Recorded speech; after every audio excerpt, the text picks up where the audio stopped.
Welcome to the Corporate Learning Network videocast. I'm Jeff Cattell. Today I have with me Kelly Porter, Vice President of Learning and Employee Brand Management at Commune Hotels. Kelly will be speaking at this year's Corporate Learning Week, November 12th through 15th at Disney's Yacht Club Resort in Orlando, Florida. Kelly, welcome to the program. Thanks. I'm glad to be here.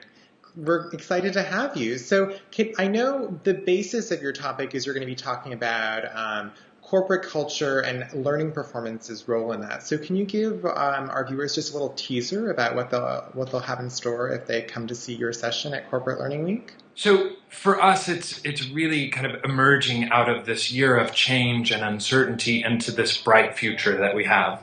And a part of that bright future is really defining what our culture is. And how we've defined it for us is these 10 core values that we've created. And they're not 10 values that we created at some corporate office. They're 10 values that our employees helped us craft. And we really went out to them and said, who are we and what do we want to be known for? And through those conversations came up with these 10 values that are not about how to behave or act a certain way at work, but they're really values about being a good and great human being. So professionally and personally, how do you become a better human being? And so for us, that's the core, that's the heart and soul of everything that we do. So every touch point in our employee experience, whether it's the new hire, orientation, to the performance review, to a memo that gets sent out, everything has to align with those 10 core values. And for us, that's the most important thing, that becomes the essence of who we are, and everything that we do as an organization ties back to those values. Great. That makes a lot of sense in terms of structuring things. So I'm wondering, say you're a company who doesn't feel like they have a very strong mission or employee brand or statement that's put together. What are sort of the steps that you took in order to get from, rebranding or creating this brand and then having these 10 core values? Yeah, it's a great question. For us, it took about 6 months. It was not something that we said, okay, overnight, we're going to come up with our new culture. But for us, the first step of that was really analyzing. When you have a merger, you have great components of different companies that make up their own unique and individual cultures. And so the first piece was really analyzing and understanding what made those companies great, what made those cultures great. And then the second piece was going out to the employees and saying, what do you love about your current culture? What do you want to be known for? What do you think our future looks like? And really that dialogue with the employees and having them really come up with a certain the essence of who we are. Mm-hmm. And then from there it went back into some of the wordsmithing and really creating the graphics that go along with it and the official rollout. And then after that we did kind of a countrywide tour where it was celebratory. We rolled these values out on rooftops, at parties. It was not something that we handed everybody a poster for their break room and said, go hang this and now live these values. Yeah. But it was a celebration, a way of life, and it continues to be for us. We're learning as we go as well, but it's something that we're really focused on. Yeah, well, that seems very cool in terms of the way. I think even the rollout is something that's innovative in terms of how you get people interested and engaged in this new process. Yeah.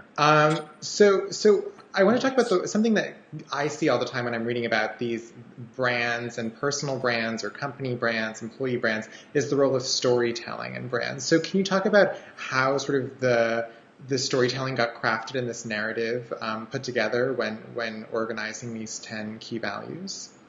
Yeah, it's actually really timely and a lot of fun right now. So we actually rolled out these 10 values and kind of created the framework for the rollout at the property level. And the framework was pick a value on this certain day and focus on that. And then email us the stories, email us the photos, and tell us what's happening with these values in your property. On our first day, we got about 50 stories from our hotels and restaurants, and we were able to really then begin to share those across the board. So someone might have a really creative idea around one of the values. They created, we had one property that did a rap under the Vanilla Ice song, which was stuck in our head for days. But it was really creative. And through that storytelling and that ability to take that and share it on our internal employee site, other properties got ideas and got creative. And so it just created this big movement of stories being shared around the country and throughout all of our properties around the world. Very cool. That's a really cool way of, again, engaging these people. That sounds really, really fun and different. And it's sort of different than I think what people envision it as learning and development and learning and training. So that's really cool. Yeah. I think what's most interesting is for us, learning and development, there's that formal and structured approach to training. But I think the second piece that we're really focused on right now is that every moment's a learning moment and a learning opportunity. And how do we create space for everyone to feel that and experience that? So for us, we've built an internal website that allows us to immediately post and share stories. And so as a manager, I might jump in every morning before I go into my daily meetings with my team, and I would jump on the internal site and I would look and see what stories are going on around the country and see if there's a sense of or a source of inspiration to share with my own property. Very cool, very cool. Well, I want to ask you, I know forecasting is hard, predicting is hard, but looking towards the future, what do you see as sort of your biggest challenges and things that, and then what steps are you putting in place to address those? I think the biggest challenge for us is we have some of these, as we're creating this really strong employee culture and brand, you have to keep your finger on the pulse of that at all times. And it's short and quick sprints, quick learning moments that happen. But at the same time, we're also building our formal structure and our formal learning programs, which is a much longer and it's farther out, a longer term vision. Yeah. So how do you play in the now and the immediate while keeping your eye on the long term vision that you have for the organization, that 3 to 5 year timeline? And so for us, that's a big challenge. It's a lot of fun to play in this building of a culture right now, but we have to also carve the space and time to really begin to build the infrastructure and the programs that are sustainable. Great. In sort of staying on this topic of things looking towards the future, are there any sort of emerging trends in the space that you're specifically honed into that you think are, either going to be big in the next few months or something that's going to really play a big role in your specific business environment?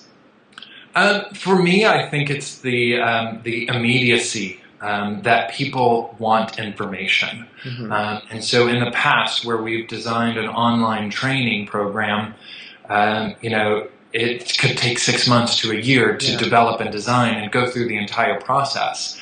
And at the same time, I could do something very similar through TED Ed or some other form of technology that can deliver in a day. And so it's really balancing and understanding what's evergreen and what can we do immediately. And so I think the emerging trend is really focusing on what are those things that you can do to deliver immediate learning opportunities, relevant, timely, and accessible for your employees that don't take a year to develop. Not saying that those are bad, because we still need those and we still do that, but the trend is, are there other things that we can do on a daily basis that create development opportunities for our employees? Yeah, definitely.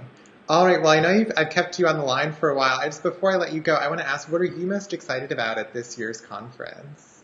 A lot of things, I think. But for me, I'm constantly learning. And I think that's the way that we will remain successful as an organization.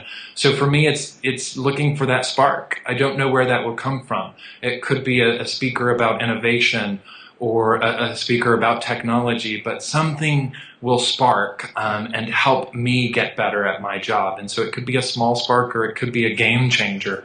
But that happens every time I come to one of these events. There's a connection and a spark with someone that helps me be more innovative and creative in my own role. So I'm just looking for that spark. Great, awesome. Well, thanks, Kelly. That was Kelly Porter, Vice President of Learning and Employee Brand Management at Commune Hotels. For more information on Kelly or any of the speakers at this year's conference, you can view an agenda by clicking the Download Now button below. Thanks for watching.